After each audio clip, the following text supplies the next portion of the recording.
I'm here with actor Ehad Berisha. How are you? I'm all right. How are you? I'm doing well. Thank you for sitting down Thanks with for me. having me. So, you began acting at a pretty young age, I understand I it. did. My dad forced me into an acting class when I was like 10, 11 years old.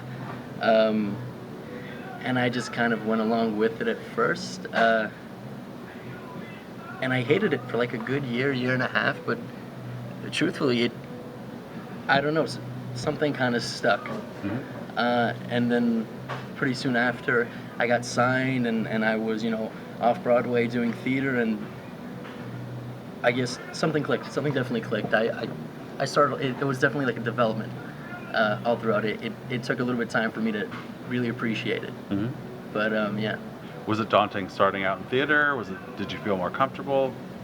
Daunting's a good word, and I'll always say this, whether it's a TV versus theater or film versus theater. Theater definitely asks a lot more of me. Mm-hmm. At least for me personally. Whenever I have this conversation, especially with NYU kids, they'll kind of give me crap for it because it seems like I'm talking theater down, which I'm totally not. Right. But especially with doing school at the same time, so I'd be going from class to rehearsal and class to doing a performance and class to doing another show. Especially at such a young age, I would at some points, the first show I did, Eye of God, my character kills himself, and he gets very bloodied also. And we had this vinegar-based solution Mm-hmm. That we would use. So I'd come to school with just like a half-red stained face, and it's like, damn, this kid has really bad acne. Yeah, or really bad home life. No, he just killed himself last night. That's all. So yeah, that's no big deal. daunting is a good word. It definitely asked for a lot of my time, but. Mm-hmm. But again, that appreciation really did start just then. Like even once I started to work, I really did, it really did start to click with me. Yeah. And then you also did an episode of The Good Wife when you were pretty That's right. young. Right? Yeah. So I got to do a little TV work as well. It was very surreal. There isn't much really a moment where it like hits you either. It's just like, yeah, that's what I did today, and a lot more glamorous. No fake blood. Yeah. Just go on set for a day, meet some famous people, go to school the next day like nothing ever happened. That I appreciated a lot. Yeah. And then you did some film work, right? I understand it. Oh yeah. So like most actors, especially towards the beginning, it's short films and student films and short films and like indies. That's a lot of self-submission, not through my agents or my managers or anything like that. It's just it becomes extremely fun because I live in New York City. So I end up doing films with kids from NYU, with kids from Columbia, with kids from New York Film Academy, and then we add each other on Facebook after, and you start to see how small of a world it is, and you start to see familiar faces in future projects as well. Mm-hmm. So yeah, the more recent years also, yeah, I've gotten to do films with really smart, really good kids from NYU, especially. Now there's one who goes to Harvard and one that goes to Columbia. They're all really kind of kick-ass people trying really hard to make it. Yeah. That's awesome. And you were also just on Quantico as Springer. Springer, yeah. It's your first episode of the second season you were on. Yeah, that's right. Yeah. Got cut. Any chance you're going to be back, maybe as one of the terrorists? I'm not allowed to talk about it. You're not allowed to talk about it. I figured it's like, but how was that experience working on the show? It was actually awesome. That day I got to be on set. It was very surprising. You know very little. Mm-hmm. It's just like, hey, you're in the mix for this. Okay, hey, you got it. Go on Tuesday.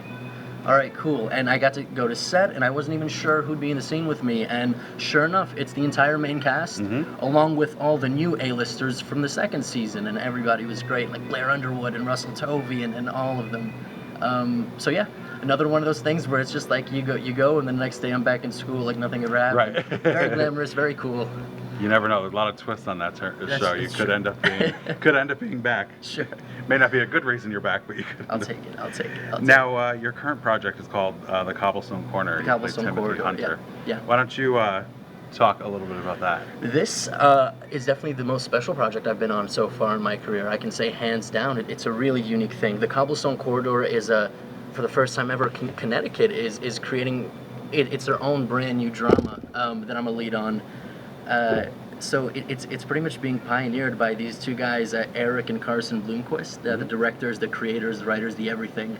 They made a short film about a year and a half ago, The Cobblestone Corridor, and it was really well received. They aired it, people loved it. It was nominated for 2 Emmys, I believe.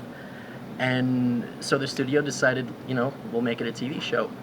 And so they kind of remastered the whole thing, and I got the audition, and I went down to CPTV in Connecticut, and Yeah, by the time I was home that day, they said, we'd like you for the role of Timothy Hunter. So it's a show that takes place at a New England prep school for these high school kids, but it's like a boarding school. They take themselves very seriously.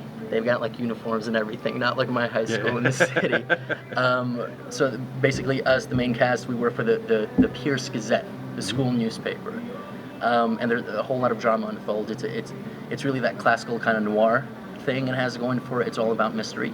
It's a classic like whodunit, which I personally am in love with, right? And I think a lot of people appreciate it also. I think that's why the short film was so well received.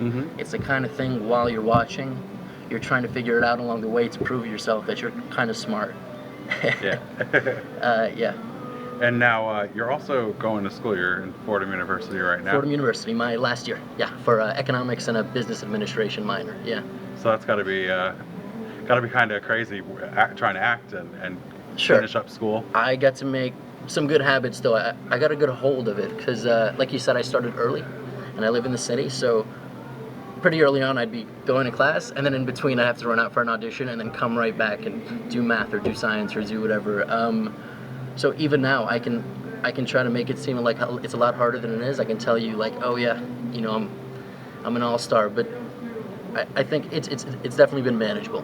Yeah. Yeah. That's good. What have you found the most challenging though? The most challenging, when auditions line up with midterms. Yeah. Like next week. It's like what do you choose? Like Yeah. I'm so close to Yeah. being done with school, I can't screw this up. There are definitely times when you know, things do line up on the same date. If it's between school and acting, professors understand, or the dean's gonna, no, you got to go do your thing. Right. They've been great with that, at least at my university. So yeah, when it comes to projects lining up on the same dates, you know, it's a little more, you just got to choose whatever's best, but nobody's moving an inch for you. Right. You know. Yeah. No, it's tough all around. Yeah, right. yeah. Now, you've done film, you've done theater, you've done television. Is there one genre you feel the most comfortable in? Do you enjoy one more than the other, or you just want to work, you don't care? They're entirely different monsters. I've had this conversation a lot with a lot of different actors. What do you like more, theater, TV, or what's easier? And time again, people are going to tell you completely different things. One thing I've heard that resonates with me is that doing theater, you become so much more encapsulated.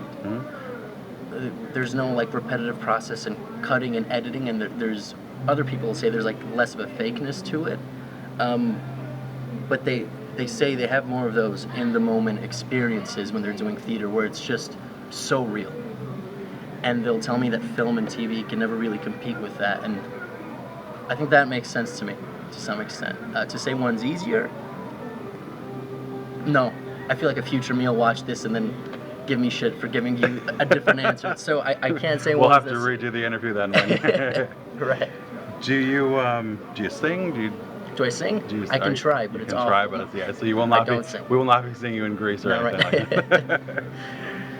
So, what do you find to be the most challenging in terms of trying to be, or do you have a survival job? You're just going to school, you can't fit a survival job in either. Well, I'm with my parents right now. We live on the Upper West Side. I'll definitely work summers. I worked for a solar company this past summer in sales. You know, it was just like that first job. Let's try and find work that pertains to my major and my minor and stuff like that. But yeah, in terms of survival, no, not quite. I still got mom and dad. Yeah. Just for a little while longer. Still baby. Till they watch this interview, right? And then you're out. Get the hell out of here. Thank you so much for taking the time. I appreciate it. I really do. Such a pleasure interviewing Thank you, Brian.